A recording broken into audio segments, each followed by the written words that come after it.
After the truth came out, the office slowly returned to normal, but for Emma, nothing felt the same anymore. Because something inside her had changed forever. And as she sat at her desk in the days that followed, working quietly while sunlight came through the window, she realized she was no longer afraid in the way she used to be, no longer shrinking herself to survive. Because for the first time, she knew her worth did not depend on silence or sacrifice. Daniel kept his distance at work out of respect, but his support was still there in quiet ways. A message asking if she got home safely, a smile across the room, a gentle check-in when the day felt heavy, and those small actions meant more to Emma than grand promises ever could, because they showed care without pressure. At home, Leo sensed the peace that had returned to his mother. The way she laughed more easily, the way her voice sounded lighter when she read him stories at night, and one evening, as they sat together on the couch, Leo looked up at her and asked if Daniel was staying in their lives, and Emma paused before answering, not out of fear this time, but out of honesty. And she told him that sometimes people come into our lives to help us grow, and sometimes they stay. And Leo smiled and said he hoped Daniel would stay, because he made Emma happy, and hearing that from her child filled Emma's eyes with tears, because happiness no longer felt selfish, it felt earned. A few weeks later, Daniel invited Emma and Leo to dinner. Not as a boss, not as a hero, but simply as a man who cared. And the evening was simple and warm, filled with shared food, gentle laughter, and honest conversation, and as Emma watched, Daniel patiently listened to Leo's long stories and answer his endless questions. She realized that love was not loud or dramatic. It was safe, steady, and kind. And that realization finally allowed her heart to open fully. Later that night, as Daniel walked Emma home, he stopped outside her door and spoke carefully, telling her he did not want to rush her or change anything she was not ready for, but that he cared deeply for her and admired her strength. Not because she had suffered, but because she had chosen love even when life was unfair. And Emma looked at him, feeling calm instead of scared, and told him that for the first time in a long time, she was not afraid of loving again, because she had learned that real love did not ask you to lose yourself, it helped you find yourself. Time passed, seasons changed, and life moved forward in quiet, beautiful ways. The company grew into a place of respect. Emma grew into a woman confident in her voice.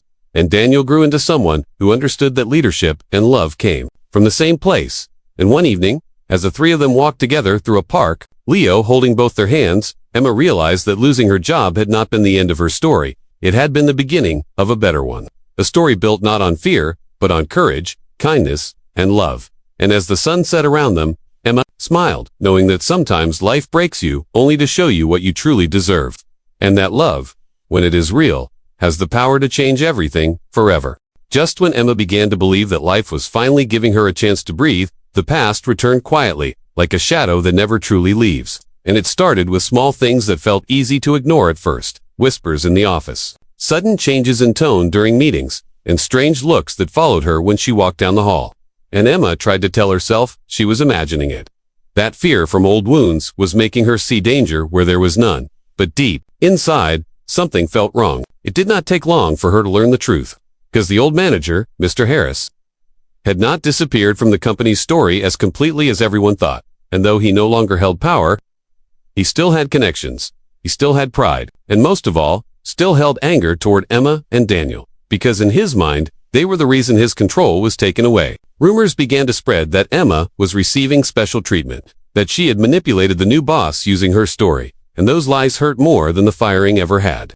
Because Emma had worked hard to rebuild her respect, and now she felt it slipping again, piece by piece. Daniel noticed the change in her, the way she grew quieter, the way her smiles faded, and when he asked her what was wrong, Emma tried to protect him by staying silent, because she felt guilty, believing that all this trouble was happening because of her, and that loving her, even quietly, was putting Daniel at risk, and that thought filled her with fear. One afternoon, Emma overheard a conversation she was never meant to hear, voices speaking her name with blame, accusing Daniel of favoritism, suggesting that his leadership was weak because he let emotions guide his decisions, and Emma's chest tightened as she realized how dangerous this situation had become, because power always fought back when it felt threatened. That night, Emma could not sleep, watching Leo breathe as she thought about the life she was trying to protect, and by morning, she had made a painful decision, believing that the only way to stop the damage was to remove herself from it, and, with shaking hands, she wrote a resignation letter, every word feeling like a small goodbye to hope. When she walked into Daniel's office to hand him the letter,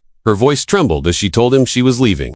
Not because she wanted to, but because she did not want to be the reason he lost everything he was trying to build. And Daniel looked at her in silence, his eyes filled not with anger, but with understanding and something stronger, determination.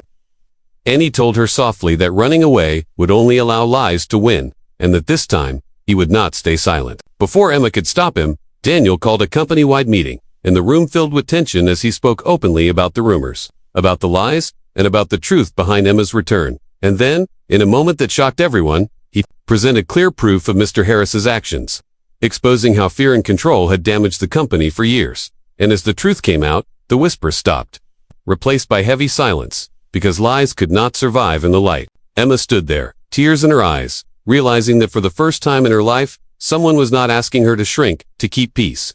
Someone was standing beside her instead of above her, and when Daniel finished, he made it clear that respect was not a favor, it was a right, and that anyone who could not accept that had no place in the future he was building. Later that evening, as Emma and Daniel walked out of the building together, the air felt lighter, and Emma realized something important. Love was not just about comfort, it was about courage, about choosing to stay when it would be easier to leave. And as Daniel looked at her and told her she was not alone anymore, Emma finally allowed herself to believe that the life she was building was real, strong, and worth fighting for, even as the final chapter of her journey waited just ahead. The days after the meeting felt unreal to Emma, like she was walking through a life that no longer belonged to the same broken woman who had left that building in the rain weeks ago. Because even though nothing had been officially decided yet, something in the air had changed, something gentle and hopeful. And when she returned home that evening and hugged Leo tightly, she realized she was smiling for the first time without forcing it. And Leo noticed too, asking if something good had happened, and Emma told him she did not know yet, but maybe, just maybe, things were starting to turn around. A few days later, Emma received a call from the company, asking her to come in again, this time for a private conversation, and fear tried to return, whispering old worries into her mind, but she pushed it away, reminding herself that she was no longer the same woman who had walked out in shame. And when she entered Daniel's office, she noticed how different it felt from Mr. Harris's old space. No heavy rulebooks, no cold walls, just a simple desk, a few plants, and a window that let light fill the room. And Daniel welcomed her with a calm smile, asking her to sit, not across from him like an interrogation, but beside the desk like an equal. He told her that after reviewing everything, he wanted her back at the company, not just with her old position, but with better hours, flexibility, and support, because he believed good work came from people who felt safe. And Emma sat there, stunned, her hands resting in her lap, her heart beating fast, because hope felt dangerous after so much loss. And she asked him why he was doing this, why he cared so much, and Daniel answered honestly, saying he had grown up watching his own mother struggle, balancing work and care with no help, and that he promised himself that if he ever had power, he would use it differently. And those words stayed with Emma long after she left the office, because they were not just kind, they were real. As Emma returned to work, she noticed small but powerful changes, a quiet room set up for parents, kinder voices in meetings, smiles where there had once been fear, and Daniel was always there, not watching from above, but working alongside people, listening, learning, and sometimes stopping by Emma's desk just to ask how her day was going.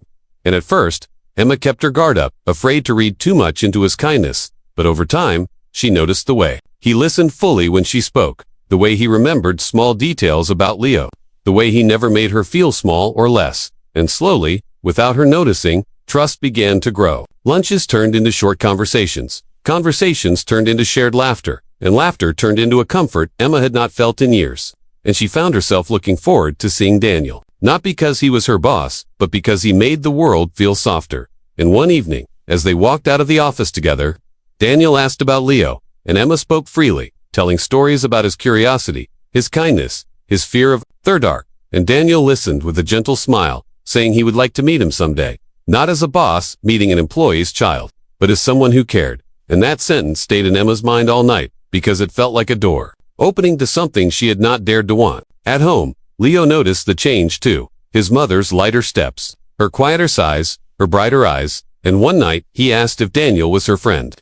And Emma laughed softly, unsure how to answer, because she did not know what Daniel was, yet only that he made her feel safe, respected, and seen, and those feelings scared her more than loneliness ever had. Days passed, and the connection between Emma and Daniel deepened naturally, without rush, without pressure, built on shared understanding and gentle care. And Emma realized that love did not always arrive like a storm.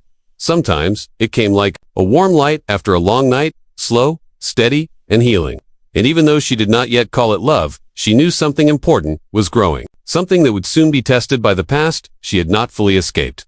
The days after Emma returned to the company moved gently, like life was careful not to scare her again. And every morning when she woke up, she still felt a small fear in her chest, as if everything could disappear if she trusted it too much. But each time she walked into the office and was greeted with soft smiles instead of cold looks. That fear slowly loosened its grip, and when she sat at her desk and started her work, she felt useful again, not just as an employee, but as a person whose effort mattered.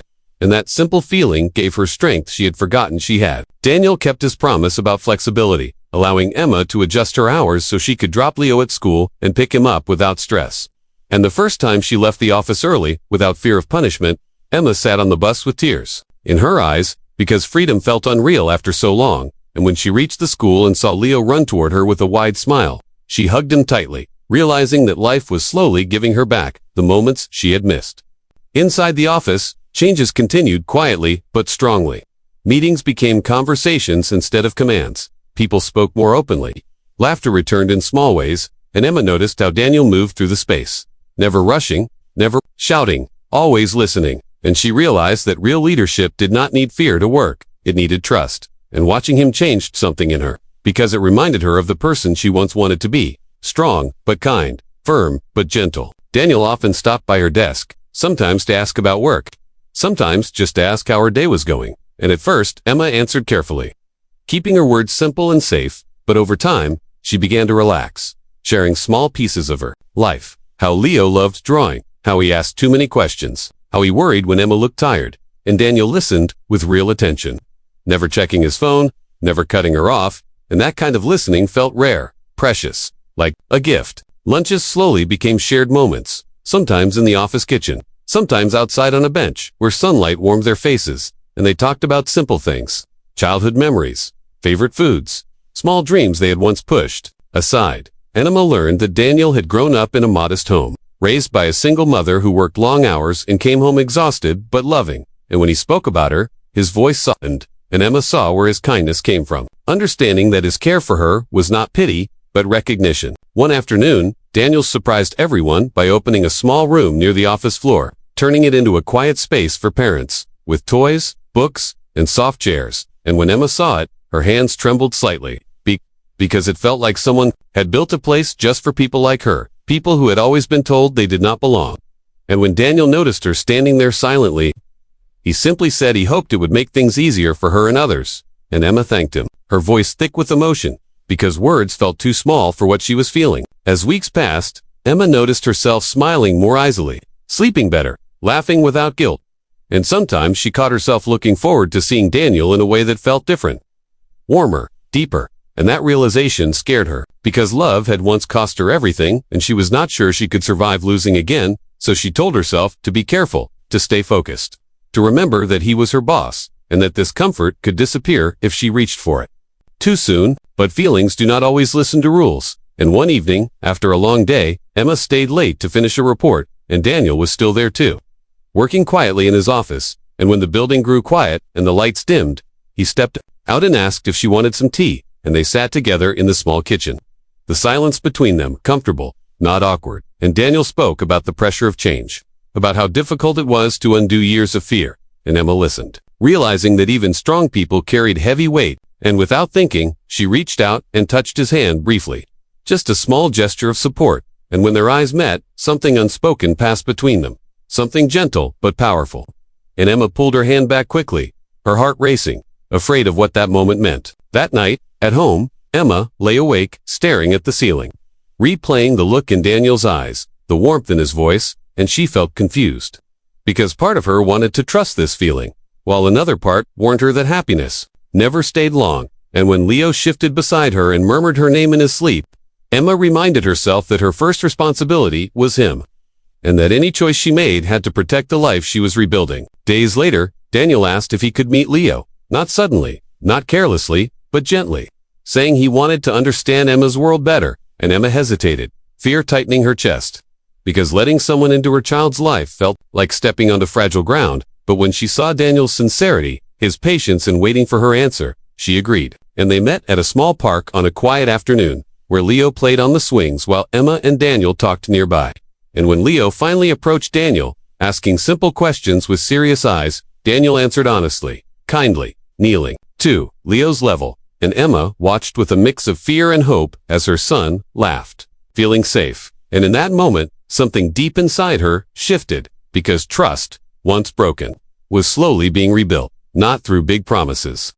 On the morning of the meeting, Emma stood in front of the mirror for a long time, staring at her reflection like she was looking at a stranger, because the woman looking back at her seemed older, more tired, and less sure of herself than the one who had once walked into that office with quiet confidence. And as she fixed her hair and smoothed her simple dress, she wondered why she was even trying, why she was putting herself through the fear of returning to a place that had pushed her out without mercy. But when she looked at Leo sitting on the bed swinging his legs and humming to himself, she reminded herself that this was not about pride anymore. It was about survival, and sometimes survival meant walking back into pain with your head held high. She left Leo with a kind neighbor who had agreed to watch him for a few hours, and as Emma walked toward the office building, her heart beat faster with every step, memories rushing back, the sound of keyboards, the cold hallways, the feeling of being watched. And when the tall gray building came into view, she almost turned around, but something inside her pushed her forward, a quiet strength she did not know she still had. Inside, the lobby looked the same, but it felt different, quieter, less tense. And Emma noticed small changes, new posters on the walls about teamwork and respect, plants near the windows, little things that felt warmer than before. And as she rode the elevator up, she saw familiar faces, former coworkers who looked just as unsure and nervous as she felt. And when their eyes met, some smiled softly, some nodded. And in those small moments, Emma realized she was not alone in her pain, that many others had carried their own wounds from this place. The meeting room filled slowly, chairs scraping the floor, whispers floating through the air, and Emma took a seat near the back, her hands folded tightly in her lap, her heart racing as she wondered what kind of person the new boss would be. Another strict rule lover, like Mr. Harris, or someone worse. And when the door finally opened, the room fell silent, because the man who walked in did not match anyone's expectations. He was calm, dressed simply, his face serious but not cold, his eyes steady and thoughtful, and he did not rush to the front like someone hungry for power. Instead, he walked slowly, greeting people with a nod, a small smile, and when he spoke, his voice was clear and warm, not loud, not sharp, but strong in a quiet way. He introduced himself as Daniel, the new head of the company. And instead of talking about profits or rules, he spoke about people, about how a company was nothing without the humans who kept it alive. And Emma felt something shift inside her as she listened, because no one in leadership had ever spoken like that before. And as Daniel continued, he surprised everyone by saying he had spent the last few weeks reading reports, listening to stories, and learning about what had gone wrong in the past. And with each word, the room grew heavier, because everyone knew what he was talking about: the unfair firings, the fear, the silence. Then, without warning, Daniel paused, looked around the room, and asked if Emma Turner was present. And Emma's heart nearly stopped, her body going cold as every eye turned toward her. And for a moment, she wanted to disappear, to sink into the chair and vanish. But slowly, with shaking legs, she stood up, her voice barely steady as she said yes. And Daniel looked at her with calm respect, not judgment, and asked her to come forward. And as Emma walked to the front of the room, her mind raced with fear, wondering if this was another public moment of shame, another reminder of her place. But then Daniel did something no one expected. He told the room that he knew Emma's story, that he knew why she had been fired, and that he knew she was a single mother who had brought her child to work on a day she had no other choice. And Emma felt her face burn as whispers spread again. But before shame could swallow her, Daniel raised his hand and said clearly that what happened to her should never have happened. And in front of everyone, he apologized to her, not as a boss, but as a human being, saying the company had failed her. And that silence filled the room, thick and heavy, because no one had ever seen power used to admit wrong instead of hiding it. Emma's eyes filled with tears, not of pain this time, but of shock, because she had prepared herself for anything except this. And as Daniel continued, he spoke about creating a workplace that understood real life, real struggles, and real people, and he announced that Emma's firing would be reviewed, along with others, and that fairness would replace fear. And in that moment, Emma felt something inside her break open, like a wall she had built around her heart to survive. And as she returned to her seat, her hands shaking, she felt the quiet support of those around her, small smiles, gentle looks, and a sense that, maybe, just maybe, things were changing. After the meeting ended, People gathered in small groups, talking in low voices, sharing hope mixed with caution, and as Emma made her way toward the exit, still overwhelmed, Daniel stopped her, calling her name softly, and when she turned to face him, she expected formality, distance, but instead he spoke kindly, asking how she was holding up, listening carefully as she answered, and in his eyes, she saw something rare, genuine care, and he told her he would like to speak with her more later, not as an employee, but as someone whose strength he respected. And as Emma left the building that day, the sky brighter than it had been in weeks, she felt lighter, not because her problems were solved, but because for the first time since everything had fallen apart, someone had seen her, not as a problem, but as a person, and that feeling stayed with her all the way home, growing quietly, like hope learning how to breathe again. On the morning of the meeting, Emma stood in front of the mirror for a long time, longer than she ever had before, because the woman staring back at her did not feel familiar anymore. Her eyes looked tired, her smile felt forced, and the lines on her face told a story of stress, fear, and sleepless nights. And as she slowly fixed her hair and adjusted the simple dress she had chosen because it was the neatest one she owned, she wondered if it even mattered, because part of her believed nothing could fix the damage that day had done. Yet another, part of her, quiet but stubborn, refused to give up completely, reminding her that she was doing this for Leo, not for herself. And that thought alone gave her enough strength to breathe deeply and step away from the mirror. Leo sat on the bed swinging his legs, humming softly, unaware of the storm inside her chest. And when he looked up at her and smiled, Emma knelt in front of him, holding his small hands and telling him she would be back soon, that a kind neighbor would stay with him. And Leo nodded with trust, so pure it made her heart ache, because he believed in her more than she believed in herself.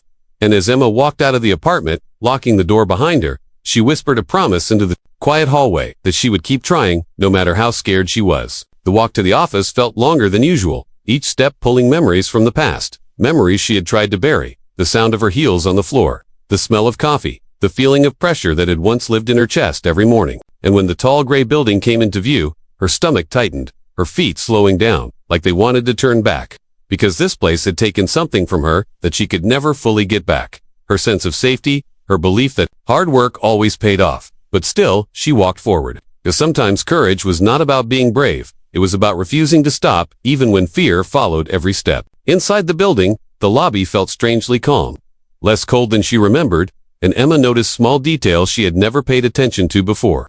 Plants near the windows, softer lighting, posters about teamwork and respect, old rule charts, and these changes confused her, because places did not usually change, people did, and she wondered what kind of person could shift the feeling of an entire space in such a short time. The elevator ride up was silent but heavy. Former coworkers standing close yet distant, each carrying their own story, their own reasons for being there.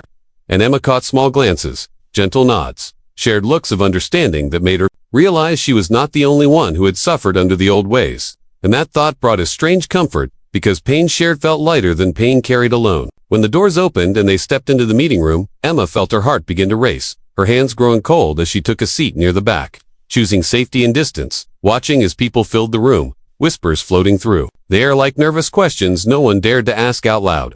And Emma tried to focus on her breathing, reminding herself that she could leave at any time, that she owed this place nothing, but still, she stayed.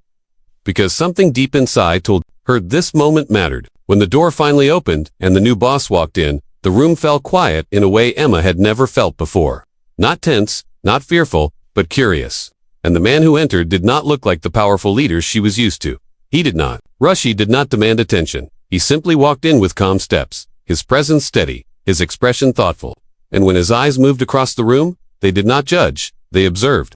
Like he was truly seeing people instead of positions. And when he spoke, his voice was clear and warm, not sharp, not cold. And from the first sentence, Emma felt something shift inside.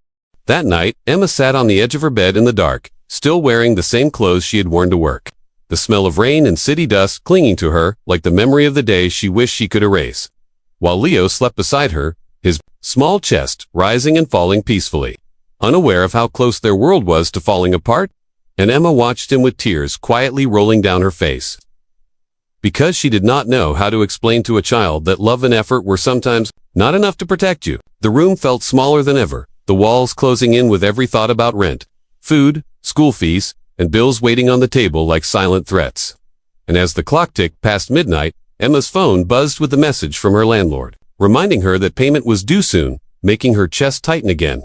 because she had less than half the amount saved, and now no job to fix that problem. The next morning came too fast, and Emma forced herself out of bed, putting on a brave face for Leo, making him breakfast with the last of the bread and eggs, smiling when he smiled, even though her heart felt empty. And when Leo asked if she was going to work again today, she paused for a second too long before saying softly, "Mommy is looking for a new job," and Leo nodded like he understood, even though he could not, and that made it hurt even more. Emma spent the day walking from place to place, holding Leo's hand, filling out job forms, asking for interviews, explaining again and again why she had left her last job, watching people's faces change when they heard the truth, some polite, some cold, some full of quiet judgment, and every rejection felt like another door closing.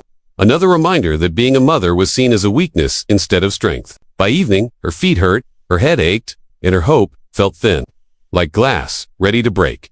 And as they rode the bus home, Leo rested his head on her shoulder and asked if she was sad, and Emma lied again, saying she was just tired, because she did not want her pain to become his burden. Days passed like this, slow and heavy, filled with silence at night and forced smiles during the day.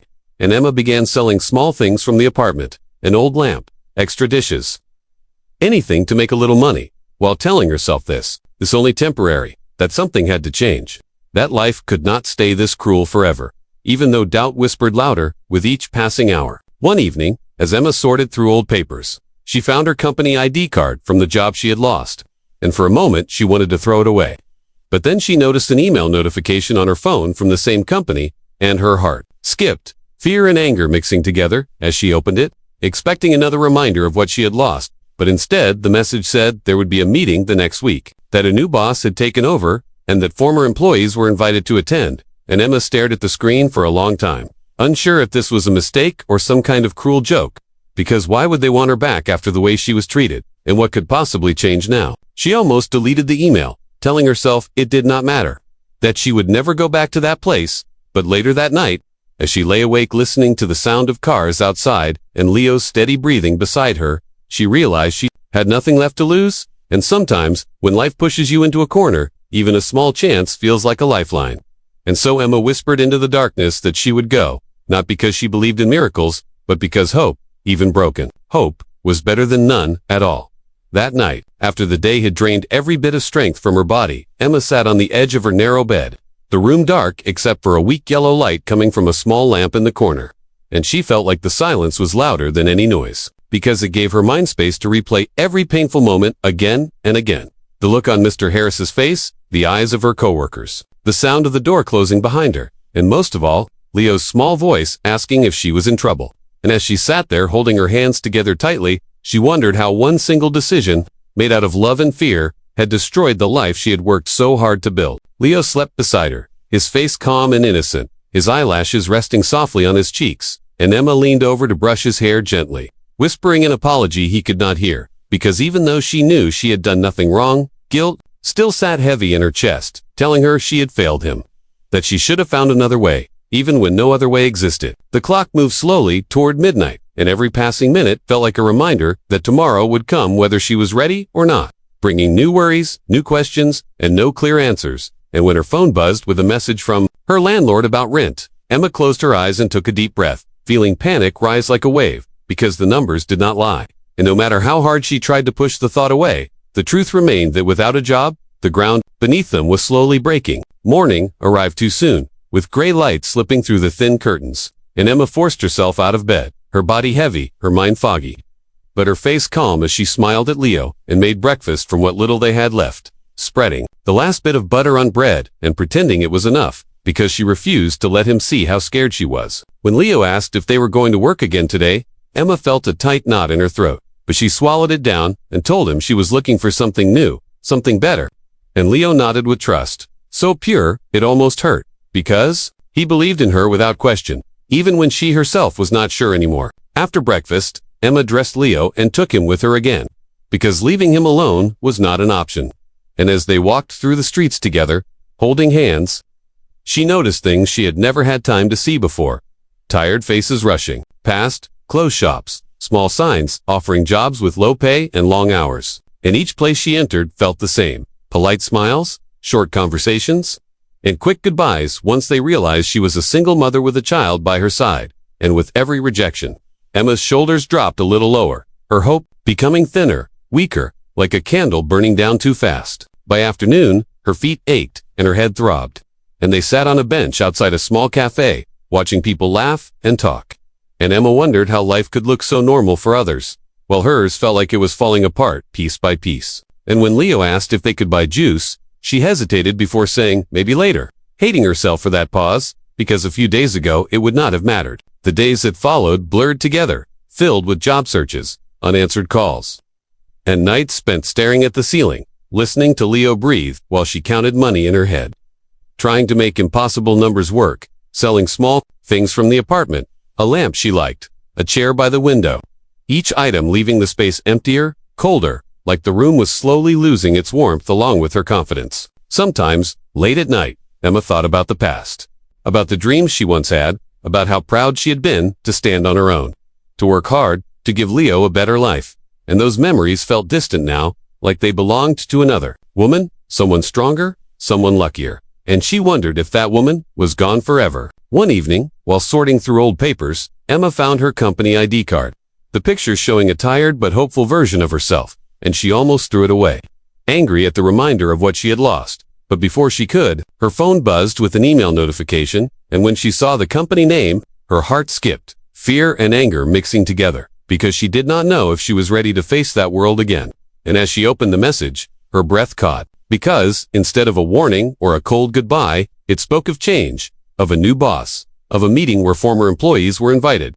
And Emma read the words again and again, unsure if she was misunderstanding, unsure if this was real or just another test from life. She felt confused, hurt, and strangely curious all at once, because part of her wanted nothing to do with that place, while another part whispered that maybe this was a chance, a small opening in a wall that had seemed unbreakable. And that night, as she lay beside Leo in the dark, listening to the city outside, Emma stared at the ceiling and thought about what she had lost and what she still had. And for the first time in days, a tiny spark of hope appeared, not bright, not strong, but enough to keep her from giving up.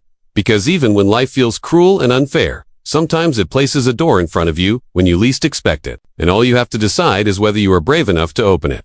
Emma woke up before the alarm that morning, her eyes already heavy, her heart already tired, because worry had become her daily habit, not something that came and went.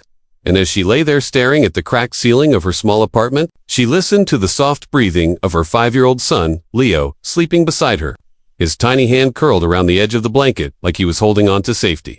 And she whispered to herself that today had to go right. It just had to, because she was already walking on a thin line between surviving and losing everything. The phone buzzed on the table. A message from Leo's school saying classes were canceled for the day due to an emergency repair. And the moment she read it, her chest tightened, her fingers shook, and a quiet fear spread through her body. Because she had no family in the city, no close friends who could help. And her boss had already warned everyone that personal problems were not allowed during work hours, especially children. So Emma sat up slowly, rubbed her face, and tried to think of a solution that did not exist. While Leo opened his eyes, smiled at her, and said in his soft voice, "Mommy, are we late?" And that simple question almost broke her. She tried calling the one babysitter she sometimes used, but the call went unanswered, then straight to voicemail. And when Emma looked at the clock again, she knew she was running out of time. Because being late was another mistake she could not afford, not when her job was the only thing keeping food on the table. So she made a painful choice, telling herself it was just for one day, that Leo would be quiet, that no one would notice, that everything would be fine, even though deep down she knew she was lying to herself. She dressed Leo in his cleanest clothes, brushed his hair, packed his small backpack with crayons and snacks, and reminded him again and again to stay silent, to not walk around, to not speak unless she told him to. And Leo nodded, seriously, like a little soldier who wanted to help his mother, which made her heart hurt even more. Because no child should have to carry that kind of responsibility. The bus ride to work felt longer than usual, every stop making her more nervous, every second ticking louder in her head. And when they finally arrived at the tall gray office building, Emma held Leo's hand tightly, whispering promises she was not sure she could keep, like everything will be okay and Mommy will fix this. Even as fear followed her through the glass doors. Inside, the office was already busy, keyboards clicking, phones ringing, voices low but serious. And Emma's boss, Mr. Harris, was known for his cold eyes and sharp words, a man who believed rules mattered more than people. And as Emma hurried to her desk near the back, she hid Leo beside her chair. giving him his crayons and pointing to a small space under the desk. Her heart pounding so hard she was sure others could hear it, and for a short moment, it almost worked, because Leo was quiet, drawing pictures, and Emma focused on her screen, trying to catch up on emails. Pretending everything was normal, pretending her whole world was not balancing on silence. But silence never lasts, and it was broken when Leo accidentally dropped a crayon, the small sound rolling across the floor like thunder in Emma's ears, and before she could stop him, Leo leaned out to pick it up, his small face visible for just 1 second. One terrible second, because that was when Mr. Harris walked by, his shoes stopping right beside her desk, his shadow falling over Emma like a dark cloud, and when he looked down and saw the child, his face changed, not with understanding, not with kindness, but with anger and surprise. And he asked loudly, "What is this?" Making heads turn, making whispers rise, making Emma's face burn with shame. She stood up quickly, her voice shaking as she tried to explain, saying the school was closed, saying she had no choice, saying it was just for today. But Mr. Harris did not listen. He never did. And instead, he raised his voice so everyone could hear, saying rules were rules, that this was a workplace, not a daycare, that her personal life was not his problem. And with every word, Emma felt smaller, weaker, like she was disappearing in front of her coworkers, some of whom looked away in discomfort, some of whom watched silently, afraid to speak, and Leo clung to her leg, his eyes wide and confused, asking softly, "Mommy, are you in trouble?" Which hurt more than any insult ever could. Mr. Harris told her to follow him to his office, and the walk there felt like a walk of shame. Every step heavy, every breath hard, and once inside, he closed the door and told her she was fired. Just like that, no warning, no chance, no mercy. And Emma felt the ground disappear under her feet, her ears ringing, her vision blurry, as she begged him to reconsider, reminding him of her good work, her late nights, her perfect record. But he only pointed to the rule book on his desk and said feelings did not matter here. And when Emma fell silent, holding back tears, he added something that stayed with her forever, saying maybe she should focus on being a mother instead of trying to work like everyone else. She walked out of that office holding Leo's hand, her box of personal items heavy in her arms, her coworkers silent. The sound of rain starting outside like the world itself was crying with her, and as she stepped out of the building with nowhere to go, no job, no backup, no idea how she would pay rent or buy food, Emma looked down at her son, who smiled at her and said, "It's okay, Mommy, I'll be quiet next time." And in that moment, her heart broke completely, because she realized this was not just the worst day of her life. It was a turning point she could not yet see, a painful ending that was secretly the beginning of something that would change her life forever. Even though right now, all she could feel was the cold rain, the weight of fear, and the question echoing in her mind over and over again, what happens now?